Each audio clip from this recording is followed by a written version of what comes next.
নাসিরউদ্দিন পাটোয়ারি, এনসিপির মুখ্য সমন্বয়ক, ঢাকা ৮ আসনে একটা ব্যাটেল গ্রাউন্ডে তাকে আমরা সেনাপতি হিসাবে ছেড়েছি। দোয়া করি আল্লাহ যেন তার জীবন, তার ইজ্জতকে হেফাজত করেন। এই লড়াইয়ে, নির্বাচনী লড়াইয়ে সে যেন বিজয়ী হয়। তার হাতেও আমরা 11 দলের পক্ষ থেকে আজকে আমরা শাপলাকলি তুলে দিলাম।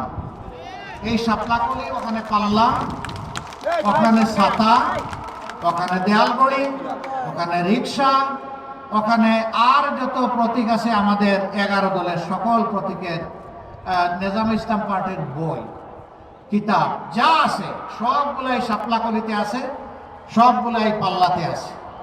যে যেখানে আছেন আমরা তার জন্য জান প্রাণ দিয়ে কাজ করে বিজয় ছিনিয়ে আনবো ইনশাআল্লাহ। সবাই ভালো থাকবেন। সবাইকে অসংখ্য ধন্যবাদ। আপনাদের প্রতি গভীর কৃতজ্ঞতা।